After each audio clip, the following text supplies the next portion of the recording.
Hello बच्चों, आज हम लोग कैरी करते हैं प्योर रोलिंग मोशन को।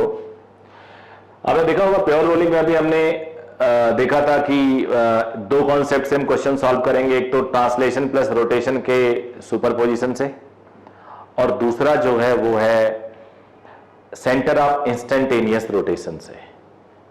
तो इससे हमने कुछ क्वेश्चन सॉल्व किए थे। We were getting relation between velocity at any point in terms of v n u. Pure rolling के लिए स्पीड में रिलेशन क्या होना चाहिए, तो ये सब हमने देख लिया है। आज हम नेक्स्ट लेवल पे चलेंगे, और बेटर लेवल पे, और जो थोड़ा सा एक तो कॉन्सेप्चुअल होता है, एक थोड़ा सा हम कह सकते हैं जो ज्यादा इंपॉर्टेंट होता है एग्जामिनेशन के लिए, जहां पे जाके बच्चों का कॉन्फिडेंस थोड़ा हिलने लगता है, तो उसको कैरी करेंगे। डायनेमिक्स पढ़ेंगे, थोड़ा सा काइनेमेटिक्स की बात कर लेते हैं। एक बॉडी प्योर रोल कर रही है, ये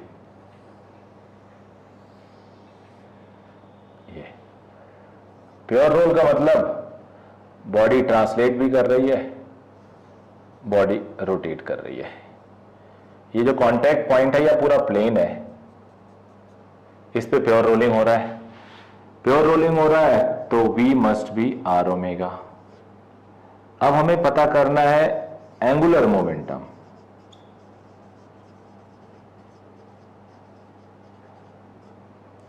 एंगुलर मोमेंटम अबाउट C या एंगुलर मोमेंटम अबाउट, मान लो ये x एक्सिस है,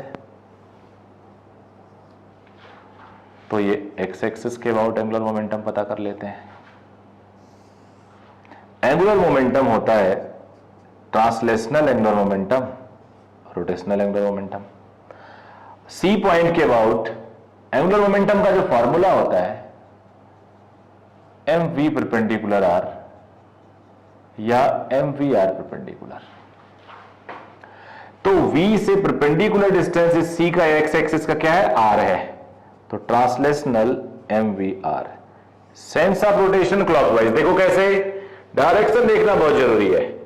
C पॉइंट को आपने अपने फिंगर से पिक कर पकड़ लिया, अब ऊपर वाले को खींचो, आप ऐसे जाएगा, ऐसे घूमेगा, तो सेंस होगा क्लॉकवाइज। ये ओमेगा इटसेल्फ क्लॉकवाइज है।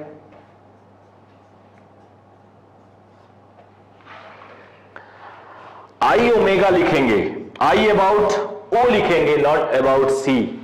एंगुलर मोमेंटम चाहिए सी पॉइंट के अबाउट, बट मैंने आई सी पॉइंट के अबाउट नहीं लिया, ओ पॉइंट के अबाउट लिया, because I is always considered about point of rotation. याद करिए, लिख लीजिएगा मेरे वीडियो को रोक के, I always considered about point of rotation, not your point of observation, इसके अबाउट नहीं।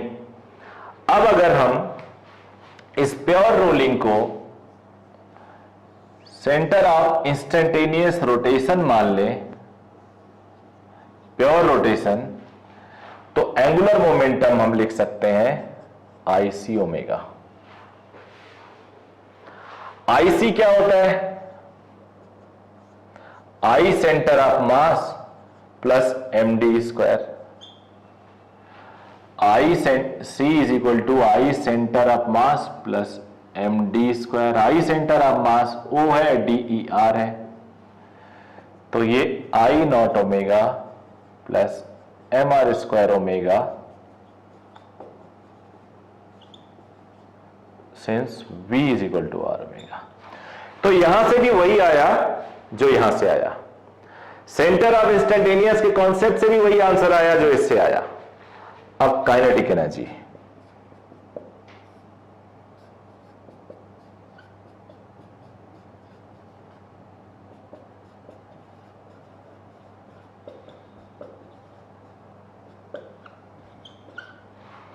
यहां पे अगर काइनेटिक एनर्जी निकालना हो,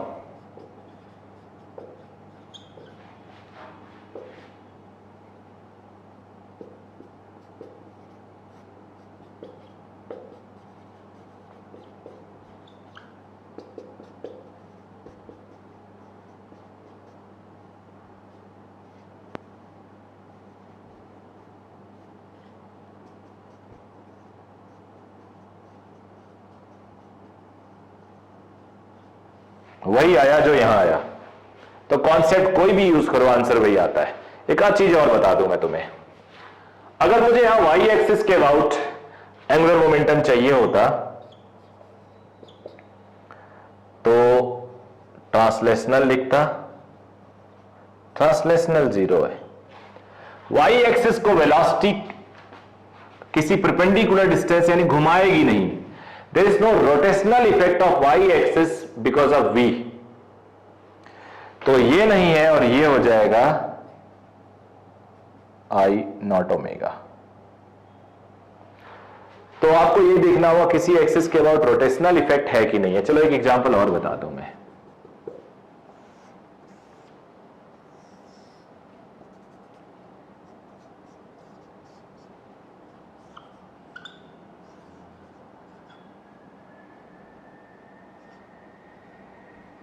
यहां पे मैं ओ डैश लिख देता हूं, ये ओ,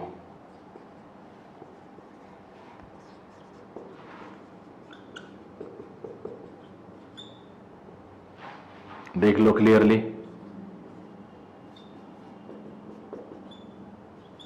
इतना ही रहेगा सिर्फ। एक आध क्वेश्चन और लिख दूं, जितना कॉन्सेप्ट क्लियर करोगे उतना बेटर होगा। इतने सारे एग्जाम्पल बुक में नहीं मिलते।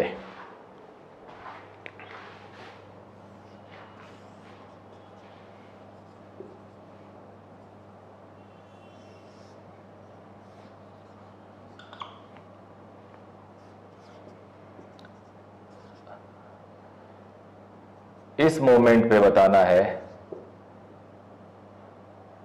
ये घूम रहा है ऐसे और ए बी कोऑर्डिनेट है, तो आपको रिजॉल्व करना होगा।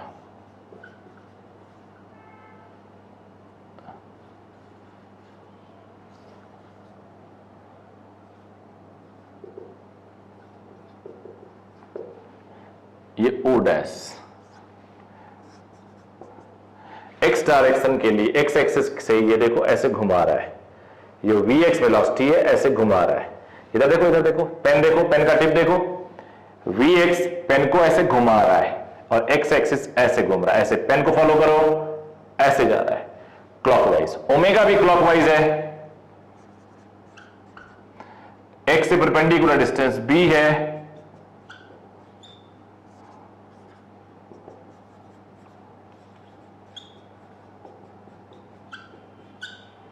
वाई देखते हैं,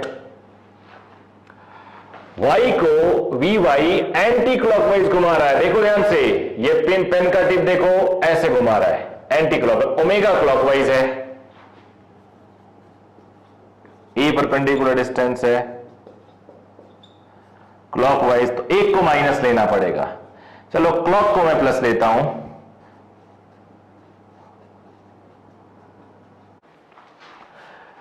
तो यहां पे इसका सेंस वाई एक्सिस के अबाउट नेगेटिव है, इसका पॉजिटिव, तो मैंने ऐसे लिख दिया। जो भी बड़ा होगा उसमें से माइनस कर लेना। माइनस लिखने के बाद अब सबका सेंस हम क्लॉकवाइज कर सकते हैं, बिकॉज ये एंटी क्लॉकवाइज था, इसको माइनस लिख दिया। तो इस तरह से आप एंगुलर मोमेंटम फाइंड आउट कर सकते हो। अब आप पे आते हैं हम लोग dynamics of rolling motion, which is very very important. Dynamics of rolling motion,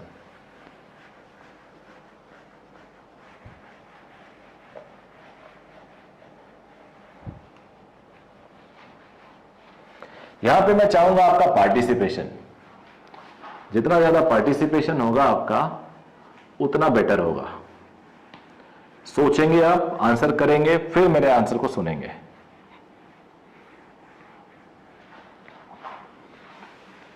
यहां पे एक टर्म यूज करेंगे rolling friction, rough surface,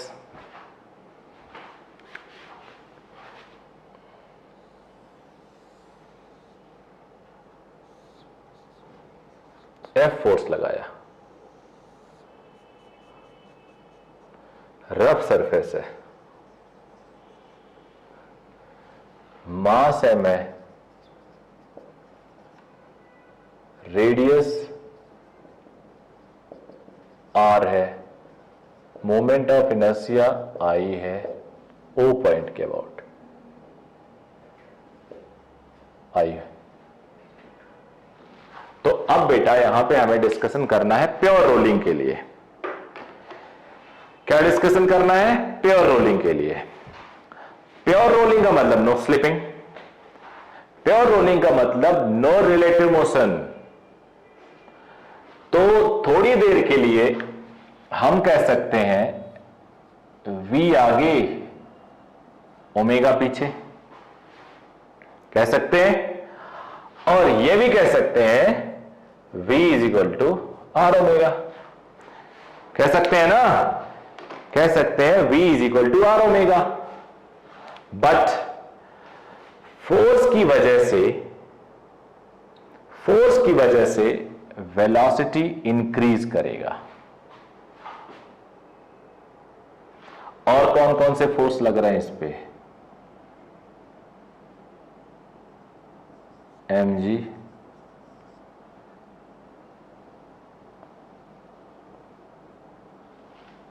normal, और तो कोई फोर्स दिख नहीं रहा मुझे। फ्रिक्शन लगेगा कि नहीं लगेगा, जरा सोचते हैं। क्या लगेगा? आप कह रहे हो, सोचो भाई। फ्रिक्शन तो तब आता है when there is a relative motion. Incomplete बोला या कंप्लीट बोला? मैंने इनकंप्लीट बोला। Friction acts, frictional force acts when there is a relative motion और there is a tendency of relative motion. Relative motion हो रहा हो या उसकी टेंडेंसी हो। एक ब्लॉक मैंने अपने हाथ पे रखा तो it is not moving on incline surface because of friction, तो there is no relative motion, though there is no relative motion but friction is there because there is a tendency. अगर friction ना हो तो ये move कर जाएगा।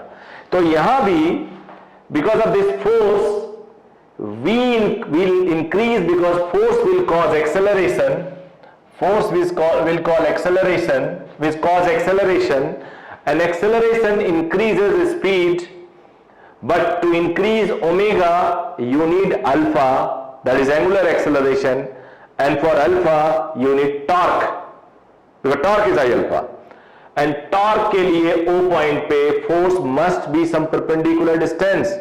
If there are three forces, all are passes through O, three forces all are passes through O, then torque about O must be zero because of these three forces. Then friction will come into picture. Friction on the sphere या disc और cylinder, इसमें होगा ground पे आगे होगा, ये friction होगा। अब ये फ्रिक्शन इसको रोटेट कराएगा, टॉर्क देगा, and this may increase omega, next time it may be this, next time like this. So you should not write this, ये हमें नहीं लिखना चाहिए, हमें ये लिखना चाहिए, बिकॉज ये फिक्स है, ये तो वेरिएबल है। तो डायनेमिक्स में जहां फोर्स होगा हम ये ना लिखें, ये लिखें, ये मेरा सजेशन है आपको। ये जो फ्रिक्शन आया, it is not because of the sliding motion, it is because to stop the sliding motion, it is because to just to prevent slipping. तो स्लिपिंग नहीं हो रहा है, स्लिपिंग होने वाला था, उसको रोक दिया। तो इस फ्रिक्शन को हम रोलिंग फ्रिक्शन बोलते हैं, इस फ्रिक्शन को हम बोलते हैं rolling friction. A rolling friction is generally less than or equal to kinetic, and you know kinetic is less than equal to static max. तो mu r is less than mu k, less than mu s, ऐसा हम लिख सकते हैं, but equal भी हो सकता है। तो अब रोलिंग फ्रिक्शन आ गया, अब सॉल्व करते हैं। ध्यान से अगर देखो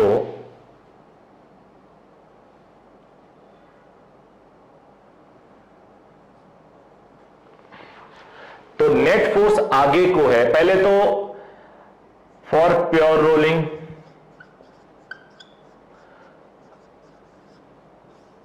A is equal to R alpha, जो relation V is equal to are omega में होता था वही A is equal to R alpha में, क्योंकि सिचुएशन वैसा ही तो घूम रहा है, आर अल्फा पीछे, V आगे, ग्राउंड पे है।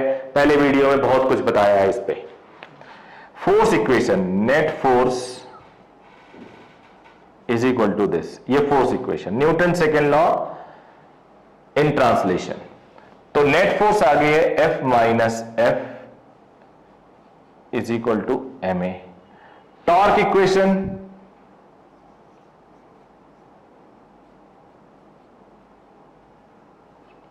टॉर्क कौन दे रहा है? फोर्स तो दे नहीं रहा, ओ से पास कर रहा है, एमजी दे नहीं रहा, ओ से पास कर रहा है, नॉर्मल ओ से पास कर रहा है, एफ दे रहा है। और देखो टॉर्क कैसा, इधर देखो पेन, देखो पेन का बॉटम पीछे लग रहा है तो ऐसे घुमा रहा है, ऐसे क्लॉकवाइज, और क्लॉकवाइज अल्फा है।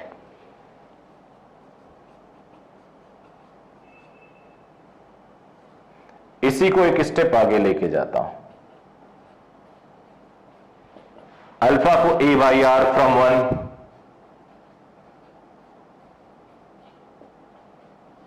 ये हो गया। अब 2 में वैल्यू रखो,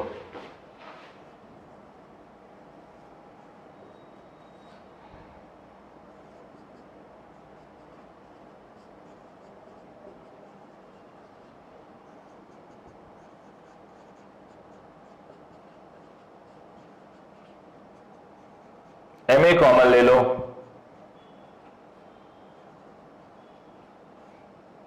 एम था नहीं, मल्टीप्लाई डिवाइड किया,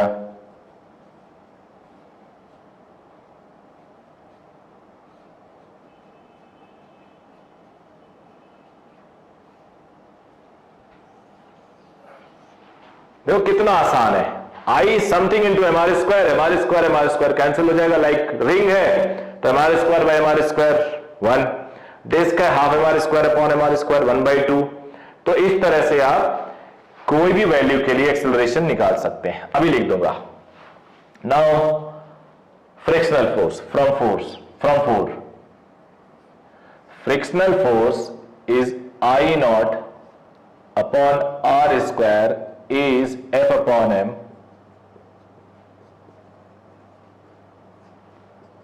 F naught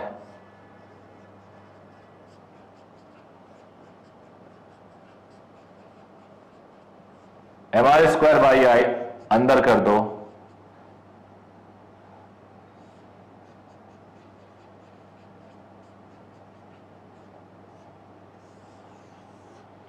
ये हो गया। ए आ गया, बॉक्स जो बना रहा हूं उसे याद रखना है। Now since frictional force is always less than equal to mu N, भाई म्यू एन के बराबर या बड़ा होगा, यानी mu greater than equal to F upon N, so mu minimum is F upon N and it is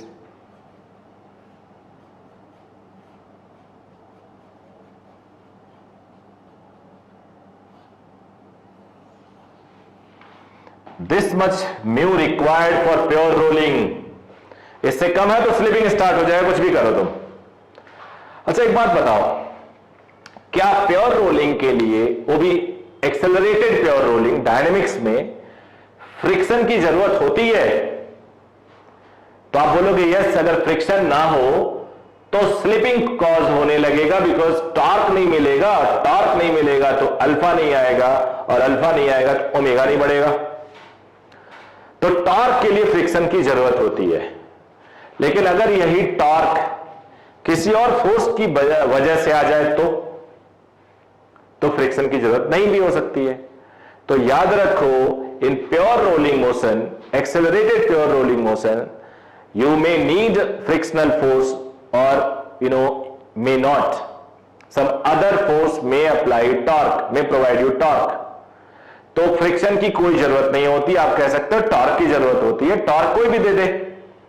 तो pure rolling accelerated motion में friction की कोई जरूरत नहीं होती है, ऐसा आप कह सकते हो। कोई और फोर्स आ सकता है, अगर कोई नहीं है तो फ्रिक्शन चाहिए, नहीं तो स्लिपिंग स्टार्ट हो जाएगा।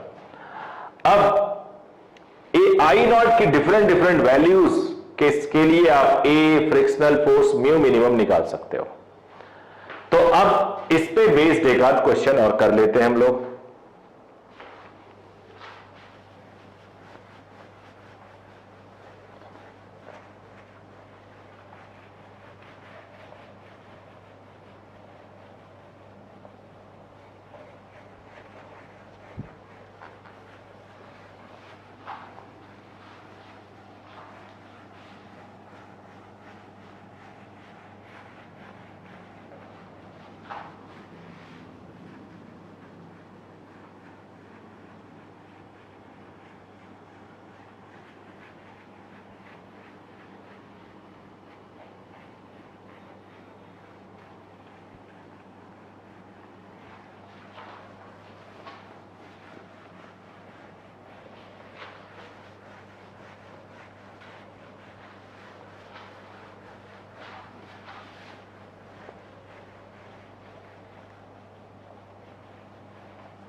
अभी अभी हमने ये पढ़ा,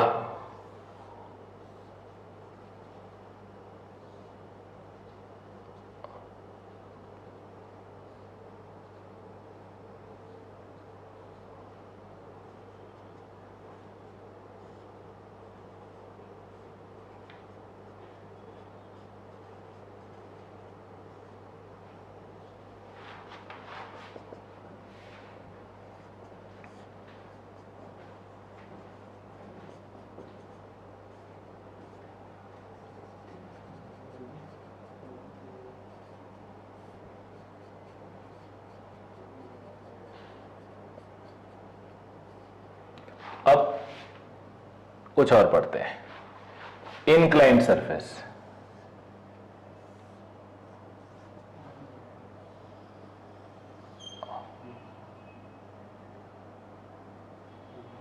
इंक्लाइन सरफेस पे प्योर रोलिंग के लिए क्या होना चाहिए?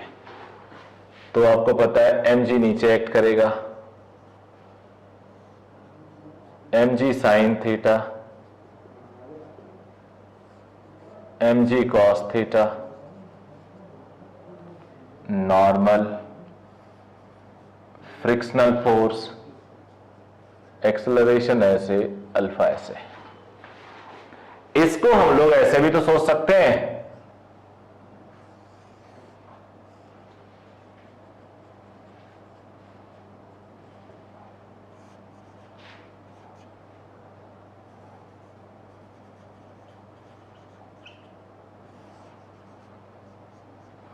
नॉर्मल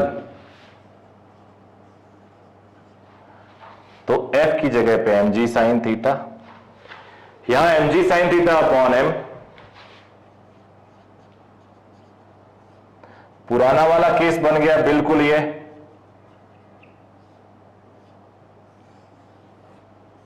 देखिए आप f की जगह पे mg साइन थीटा लिखिए अपॉन m, m कैंसिल हो गया, g साइन थीटा। बहुत इंपॉर्टेंट है, फ्रिक्शनल फोर्स f की जगह पे mg sign theta upon 1 plus mr square by आई,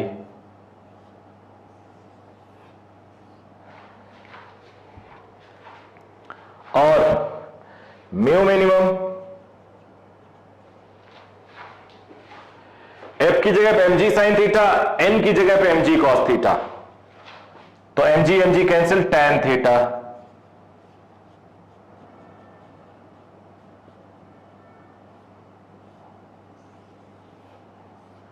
ये हो गया। अब a की वैल्यू निकाल लेते हैं कुछ के लिए, कुछ बॉडी के लिए।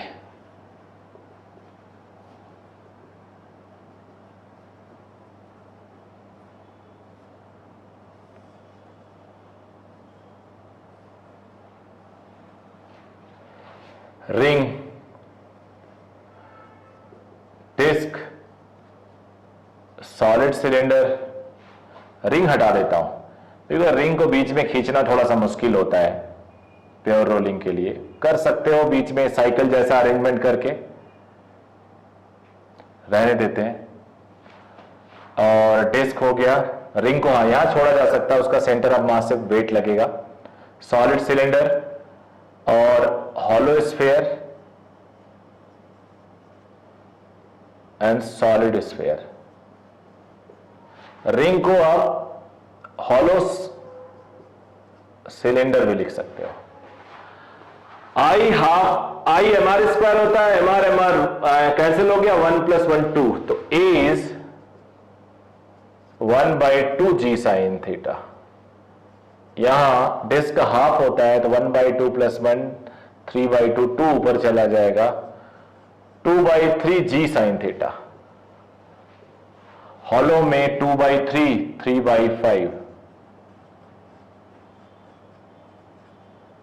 सॉलिड में 2/5 5/7 जी साइन थीटा। मास में डिपेंडेंसी नहीं है, तो ये 0.5 G sine theta, 0.67 G sine theta, 0.6 G sine theta,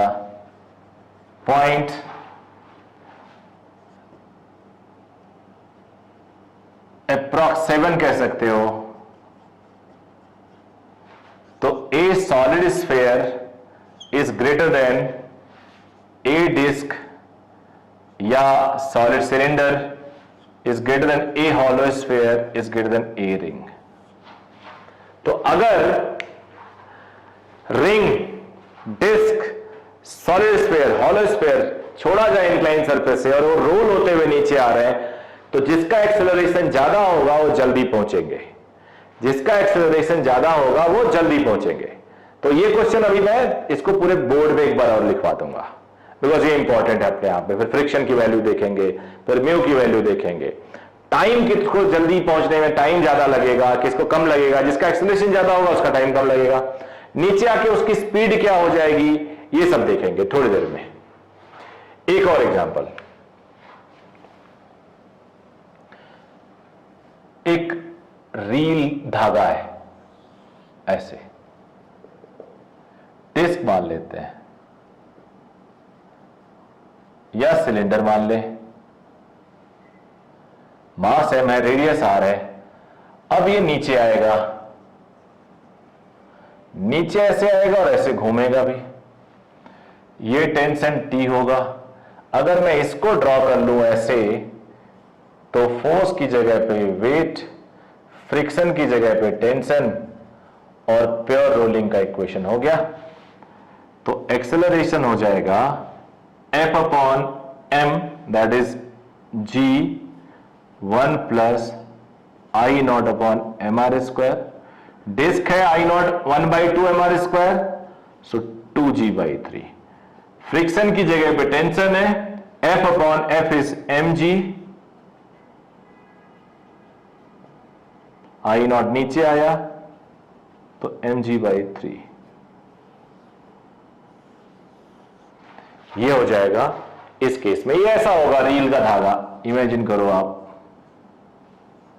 ऐसे ऐसे ऐसे ऐसे लिपटा हुआ है। जब आप छोड़ दोगे तो अनरोल होगा, ऐसे नीचे गिरेगा। स्लाइडिंग कहीं भी नहीं है, स्लाइडिंग कहीं भी नहीं है, और ये अनरोल हो रहा है।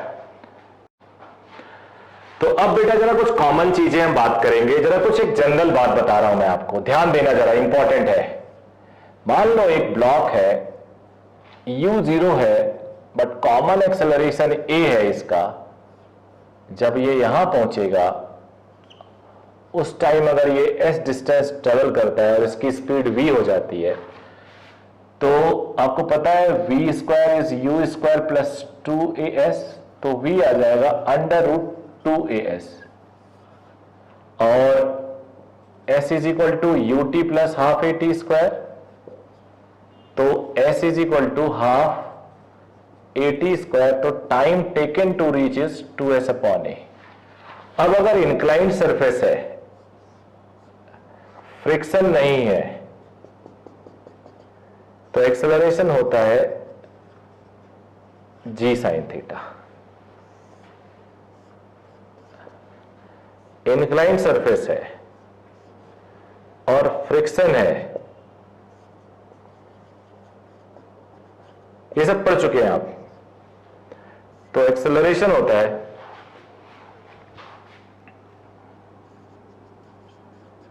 g sine theta minus mu g cos theta. और अगर इंक्लाइंड सरफेस है और बॉडी रोल कर रही है, तो एक्सेलरेशन होता है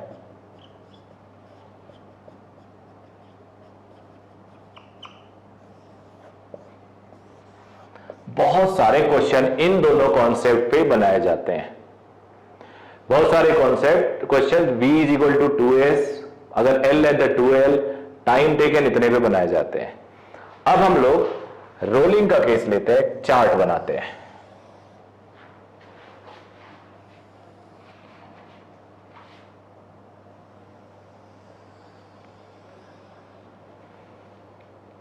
केस वही है इंक्लाइंड वाला,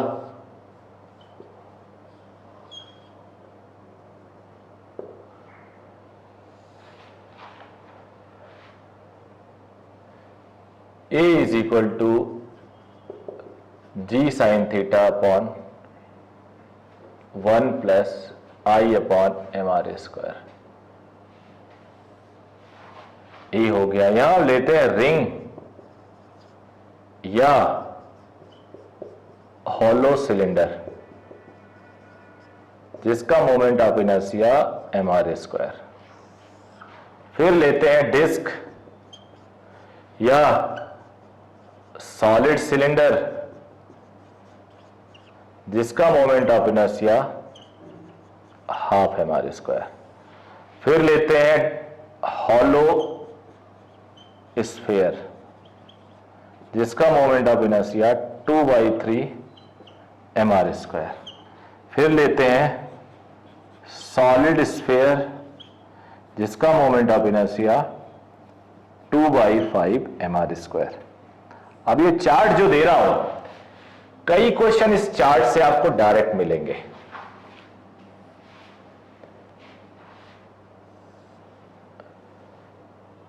friction force F/1 + mr²/I। F is mg sin theta. यहां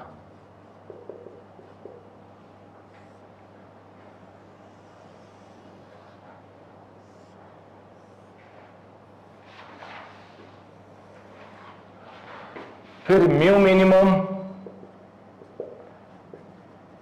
tan थीटा 1 + mr²/I0।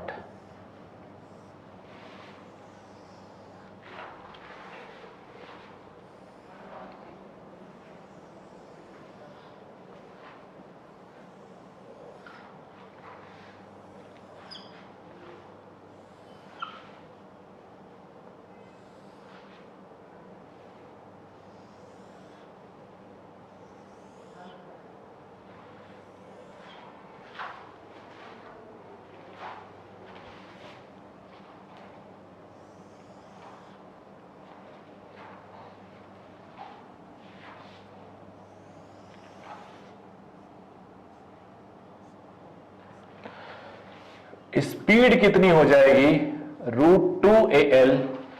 टाइम कितना लगेगा √2l/a। ये l लेंथ मान लेते हैं। ये अब ये फिल कर देते हैं सभी का। I mr² होगा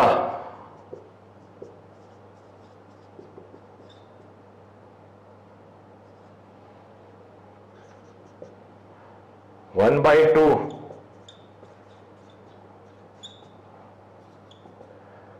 3/5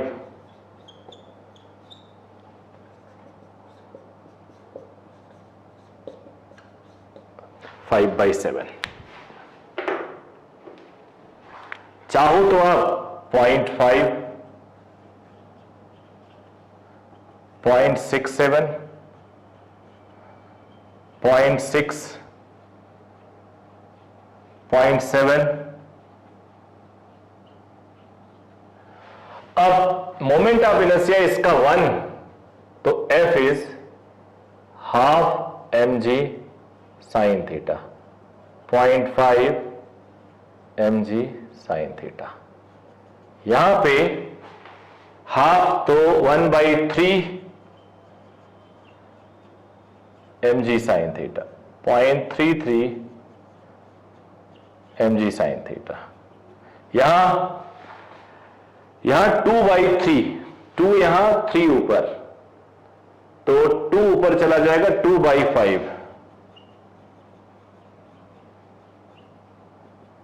0.4 mg sin थीटा। यहां यहां पे 2/5 2 ऊपर चला जाएगा तो 2/7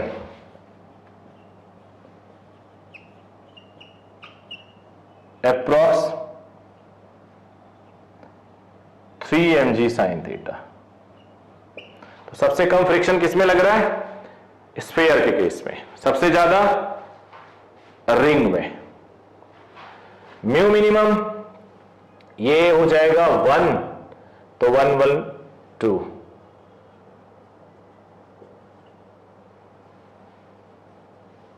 म्यू मिनिमम 1/2 तो 1/3 tan थीटा। यहां पे 2/3 तो 2/3 ऊपर 2/5, यहां पे कितना चाहिए, 2/7 हो जाएगा।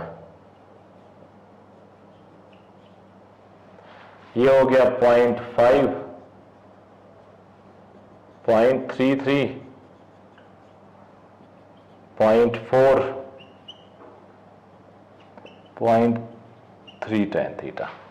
तो कम से कम फ्रिक्शनल कोफिशिएंट भी स्फीयर के लिए चाहिए। स्पीड कितनी हो जाएगी, a is half g sine theta, तो 2gl साइन थीटा बाई 2, ये हो गया 2/3, तो 4/3gl साइन थीटा, ये 3/5, 6/5 gl sine theta, 5/7, 10/7 gl sine theta, ये a इज हाफ, तो हाफ 2 ऊपर चला जाएगा, 4l/g साइन थीटा। अब यहां पे 2/3 है, तो 2 कैंसिल हो जाएगा, 3 ऊपर,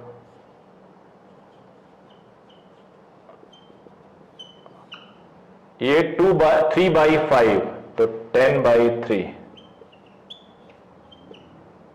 10/3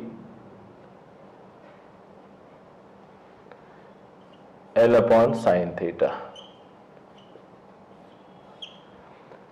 ये 5/7, तो 14/3, 14/5 l/ साइन थीटा। जरा देख लेते हैं, ये 4 है, ये 3 है, ये ज्यादा टाइम, ये उससे कम, 10/3, 3.3 उससे कम, ये ज्यादा टाइम लेगा, सबसे ज्यादा ये, उसके बाद ये, उसके बाद ये, और ये 2.8 सबसे कम टाइम।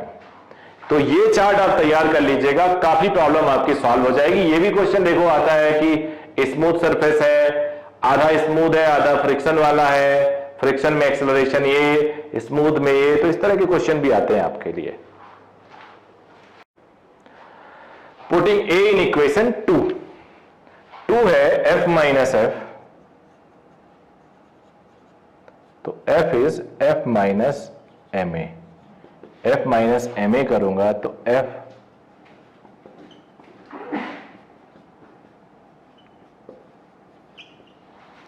कॉमन ले लेते हैं,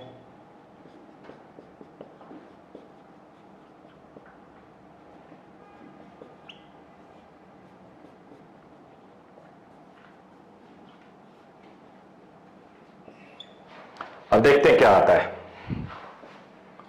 इसको भी थोड़ा इंटरेस्टिंग बनाएंगे। I0/mr² कॉमन ले लेते हैं, तो यहां आएगा 1, यहां पे माइनस mrr/I0, यहां भी I0/mr² कॉमन ले लेते हैं। आप लोग करके देख लेना, बिल्कुल सही है।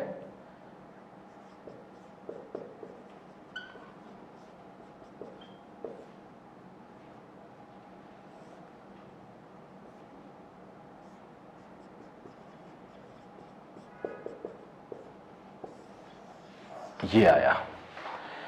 इसमें भी वेरीफाई करना हो तो R0 कर लो, आंसर आ जाएगा। तो ये दोनों बॉक्स याद हो तो बहुत अच्छे, नहीं याद है तो कोई प्रॉब्लम नहीं। 3 इक्वेशन हमेशा याद रखो, pure rolling equation, force equation, फ्रिक एंड टॉर्क इक्वेशन। इन 3 इक्वेशन से जेई एडवांस लेवल के सारे क्वेश्चन आपसे सॉल्व होंगे। जेई एडवांस लेवल के एक भी क्वेश्चन ऐसा नहीं होगा जहां पे आपको कंफ्यूजन हो। मैं काफी क्वेश्चन इसी बैच में करा दूंगा को आप, कैलकुलेशन से नहीं डरना है आपको। सॉल्व करने का एक तरीका मैंने फॉलो किया, just to show you, just to make you learn easily. आप कोई जरूरी नहीं इस तरह से ही सॉल्व करें, you may just write this one only, यही लिख के छोड़ सकते हो। आप चाहो तो इसको mr² ma कॉमन ना लो, वैसे ही निकाल लो, तो आपकी चॉइस है। a कॉमन ले लो सिर्फ यहां से। अब मैं एक आपको खास बात बताने वाला हूं इसी केस के लिए, यहां पे यूज करूंगा स्पेस।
फ्रिक्शन आया था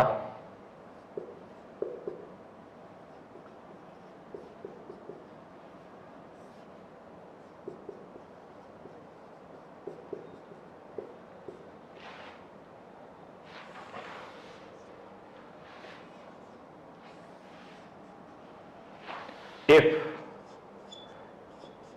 f is positive. After solving f is positive, it means 1 minus is greater than 0. It means 1 is greater than, it means r less than। अगर r less than i by M r है, यानी इसका distance certain value से नीचे है, तो friction की value positive आएगा। और पॉजिटिव यानी जो हमने एज्यूम किया था वो करेक्ट है।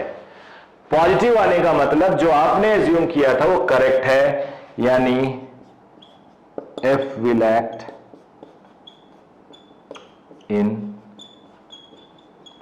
Backward direction.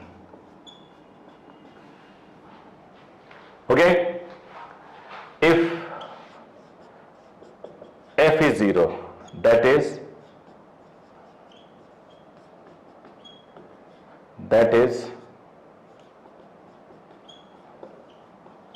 अगर यहां पे फोर्स लग रहा है, यहां पे फोर्स लग रहा है आर डिस्टेंस पे, तो फ्रिक्शन की जरूरत नहीं लगेगी। No frictional force needed. ये खुद सफिशिएंट होगा to prevent slipping.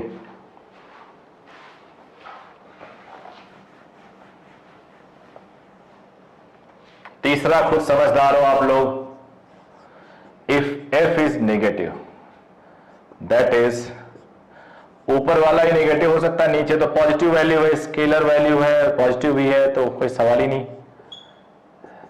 So r greater than, इसी का उल्टा कर दिया अगर, so friction will act in forward direction.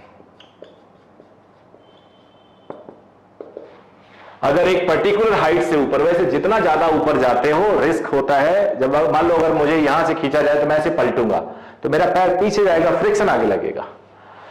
तो जितना ऊपर से आप खींचोगे, एल्बो मान लो ग्राउंड पे है, ऊपर से खींचोगे ये टेंडेंसी होगी, ये एल्बो पीछे जाएगा, फ्रिक्शन आगे लगेगा। नीचे से खींचोगे, स्लाइड करने की टेंडेंसी होगी, फ्रिक्शन पीछे लगेगा। तो ऐसे भी आप सोच सकते हो। आर यहां पे फ्रिक्शन की जरूरत नहीं होती, यानी कई बार बिना फ्रिक्शन के भी प्योर रोलिंग हो सकता हूं, मैंने दिखा दिया। आर की वैल्यू इस आई नॉट रिंग के लिए mr स्क्वायर आर बचेगा, डिस्क के लिए half mr square half r बचेगा, 2/3 हॉलो के लिए, 2/5 सॉलिड के लिए। तो उससे नीचे या उससे ऊपर दोनों केसेस में आपने फ्रिक्शन की डायरेक्शन देख ली। अब कुछ क्वेश्चन सॉल्व करते हैं हम लोग।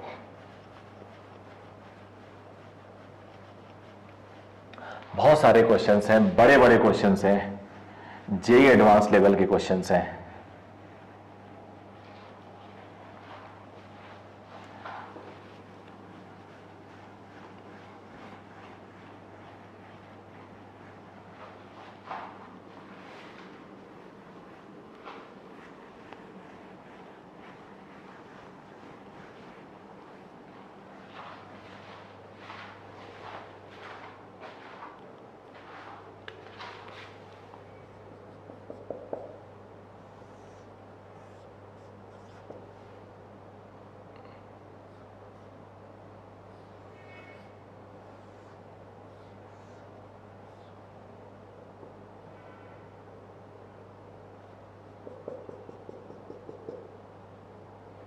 ये 10 kg, इसका moment of inertia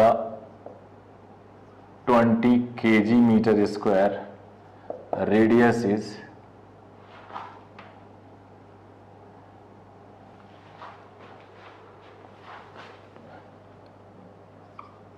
2 metre, 1/2 metre. Tension बताना है, ये इसमें धागा लिपटा हुआ है, धागा लिपटा हुआ है और इसे अब अनरोल कर रहा है, जैसे ऐसे नीचे आ रहा है। ये स्मूथ है, फ्रिक्शन वाला भी ले सकता था, पहला क्वेश्चन है तो स्मूथ ले लिया। अब फ्री बॉडी डायग्राम,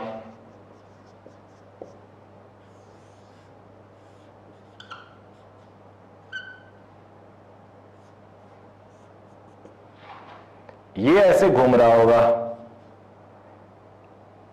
अल्फा से। अब मान लो ये अल्फा से घूमे तो इस पॉइंट पे which is r distance away, acceleration क्या होगा, टेंजेंशियल आर अल्फा होगा। तो जितना एक्सेलरेशन इसका होगा वही एक्सेलरेशन इस ब्लॉक का होगा।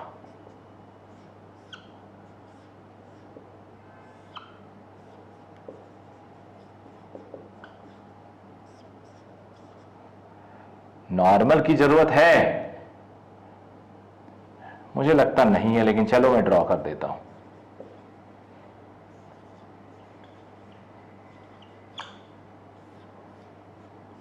डायरेक्ट लिख दिया बेटा। अब आप लोग थोड़े समझदार हो चुके हो, तो मैंने एमजी के कंपोनेंट को डायरेक्ट लिख दिया। ये फ्री बॉडी डायग्राम है, तो इसको अगर कंसीडर करूं हियर, इस पे इसका वेट होगा, सेंटर से पास कर रहा है, टॉर्क नहीं देगा। नॉर्मल सेंटर से पास करेगा, टॉर्क नहीं देगा, सिर्फ टी टॉर्क देगा। तो T into r, capital r लिखता हूं, अच्छा लगता है, is equal to I alpha. R is given as half, moment of inertia is given as 20, so T is 40 alpha. इसका इक्वेशन लिखते हैं, इसका मास गिवन है। चलो, नेट फोर्स नीचे की तरफ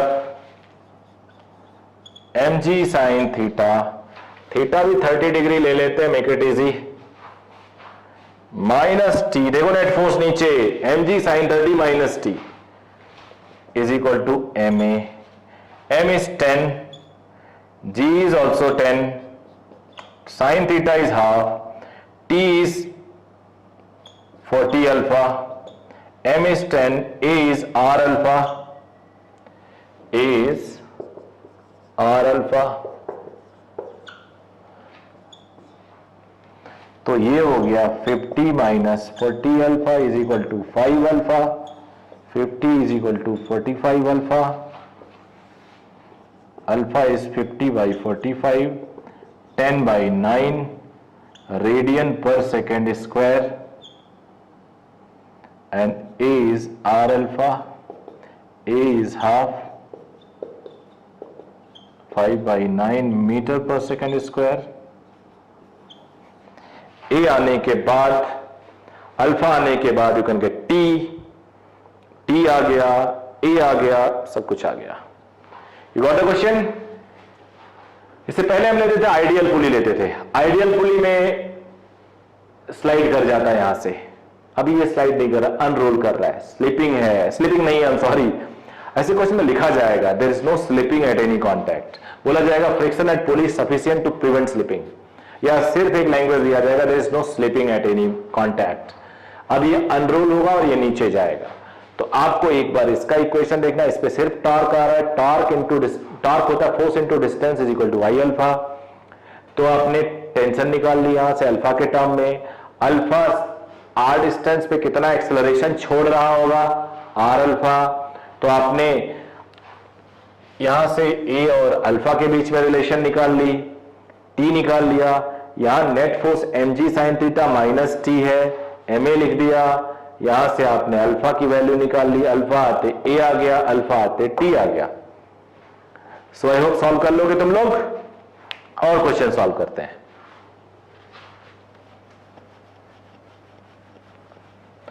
बहुत सारे इनफाइनाइट क्वेश्चंस मेरे पास हैं इस चैप्टर के।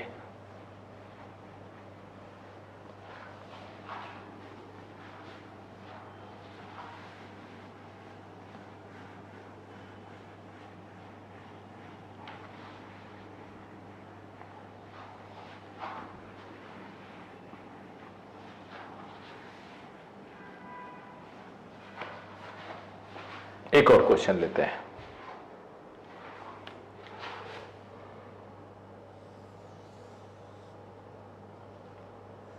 ये कोई सिलेंडर है, ये आइडियल है,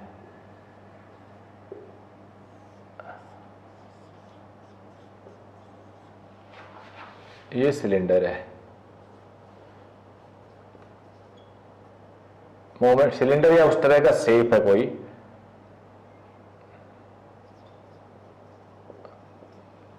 radius is 2 metre, mass is this much, sufficiently rough enough to prevent slipping, tension in the string बताना है या और भी चीजें, फ्रिक्शन बताना है, टेंशन बताना है, मतलब हमें पूरे क्वेश्चन को एनालाइज करना है, हमें देखना है क्या क्या इससे हम लोग कर सकते हैं।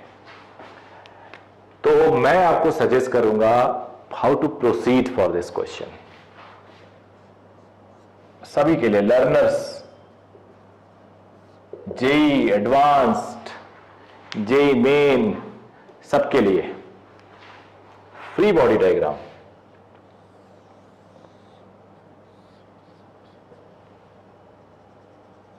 फ्रिक्शन बेटा आगे लगेगा, पीछे भी ले सकते हो, गलत आ जाएगा, लेकिन लोगे क्यों, अभी थोड़ी देर पहले पढ़ाया है।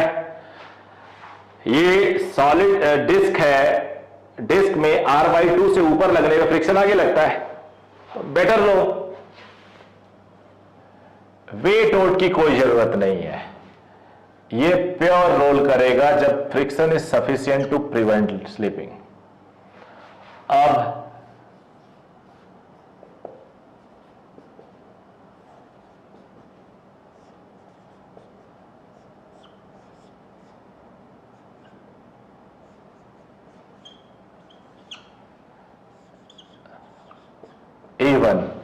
A1 क्या होगा, A1 फ्री फॉल नहीं है कि G लिख दो, इसका एक्सेलरेशन वही होगा जो इसका होगा, और ये स्लाइड नहीं कर रहा है, इसका एक्सेलरेशन अगर ये अल्फा से घूम रहा है, A से जा रहा है, तो इसका एक्सेलरेशन 2A होगा। भूल गए तुम लोग फर्स्ट लेक्चर, V ओमेगा, यहां पे 2V या 2R ओमेगा, बिकॉज यहां पे हम V और R ओमेगा का सुपरपोजिशन कराते थे, याद है? तो ये 2A, यही 2A इधर जाएगा, यही 2A इधर आएगा, तो A1 is 2A, A is equal to R alpha. अब टॉर्क इक्वेशन देखते हैं, टॉर्क दे रहा है T पॉजिटिव, देखो जरा पॉजिटिव, T कैसे पेन को मैंने घुमा रहा है इधर, अल्फा भी इधर है, पॉजिटिव टॉर्क। फ्रिक्शन कैसे घुमा रहा है, इधर सेंटर को ऐसे, तो एंटी क्लॉकवाइज टॉर्क, तो T into r minus F into r is I alpha. T r की वैल्यू कॉमन ले लेता हूं, आई कितना है बच्चे 20, तो आर हो गया 2 tan अल्फा। फोर्स इक्वेशन,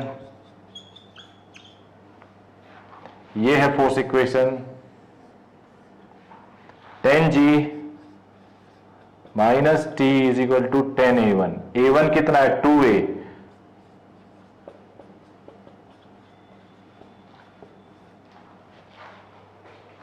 अब 3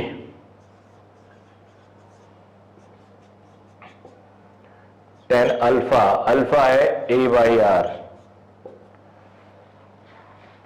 आर है 2, ये 3, 4 लाता हूं,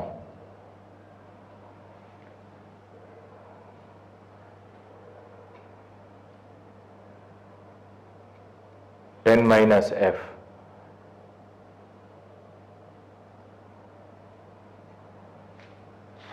एक इक्वेशन मिसिंग लग रहा है। हाँ जी, हाँ जी, हाँ जी, हाँ जी, ये एक्सेलरेट भी तो करेगा, कर ही रहा है, तो इस पे फोर्स इक्वेशन कहां लिखूं, कहां लिखूं, यहां लिख देता हूं,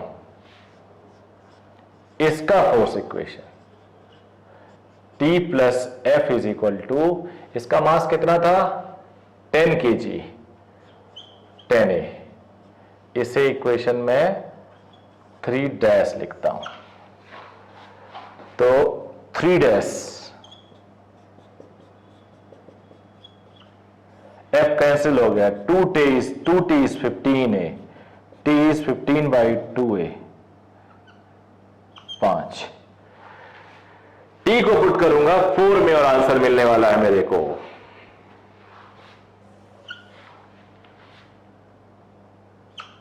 4 and 5, 10g minus 15 by 2a is 20a, तो 10g is 20 प्लस 15 बाई 2 को ऐड करूंगा तो 40, 55 बाई 2a, तो a इज 10 हो गया, 200 by 55 metre per second square. Got this one is assume to be the biggest one, बड़ा क्वेश्चन है।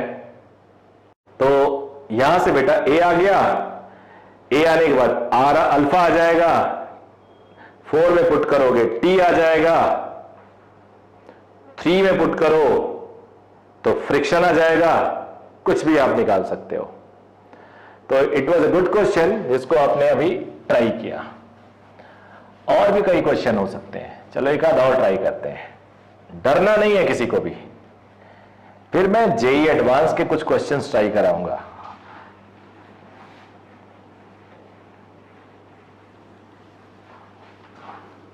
और वो देखना तुम्हें लगेंगे यार ये तो मेन से भी हल्के थे, इससे इजी तो मेडिकल एंट्रेंस में पूछे जाते हैं।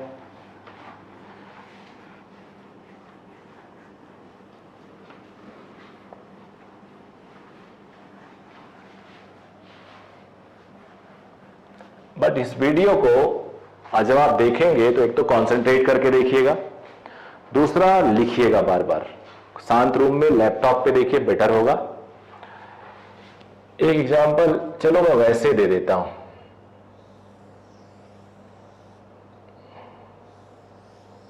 ऐसा सिचुएशन है, ऐसा सिचुएशन है, ये आर रेडियस है,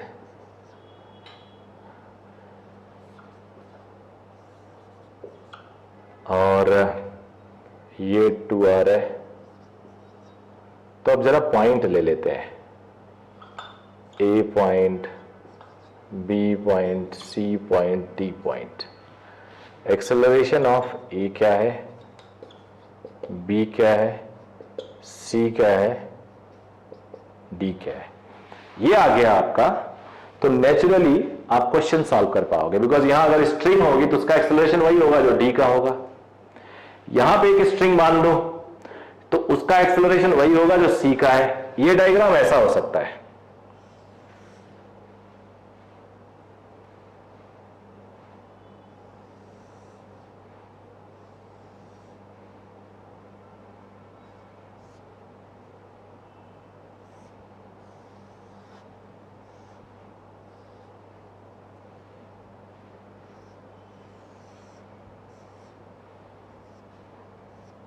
ऐसा हो सकता है, यहां से स्ट्रिंग पास करे, यहां से पास करे।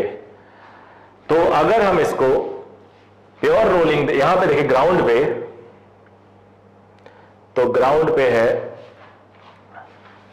यहां ड्रॉ कर देता हूं,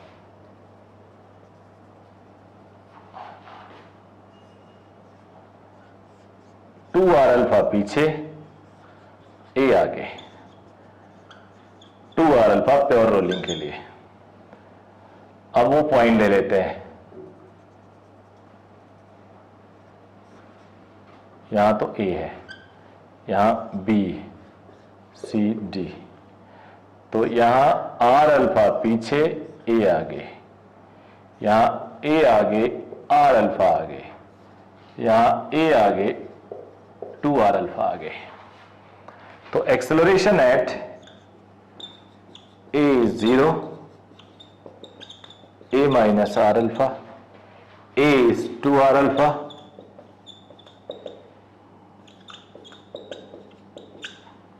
acceleration at c, a plus r alpha, r alpha is a by 2, acceleration at d, 2r alpha is a। ये हो गया, a का एक्सेलरेशन हो गया 0, इसका a बाई 2, 3a बाई 2 और ये 2a। ठीक है बेटा, ये आपने सॉल्व कर लिया। अब इसका एक बड़ा वीडियो में, इसका अगला एक और वीडियो दूंगा मैं, जिसमें हम लोग एंगुलर मोमेंटम कंजर्वेशन के क्वेश्चंस करेंगे। और एंगुलर मोमेंटम कंजर्वेशन के क्वेश्चंस के बाद, यानी एंगुलर मोमेंटम कंजर्वेशन क्वेश्चंस के बाद एक प्योर न्यूमेरिकल क्वेश्चन होगा, जिसमें इस तरह के बड़े न्यूमेरिकल होंगे और ज्यादा। अभी तो हमने बस स्टार्ट किया है, तो पार्ट 2 में सिर्फ इतना ही छोटा रखा, जिससे थोड़ा थोड़ा तुम लोग रिवाइज कर पाओ। Thank you very much.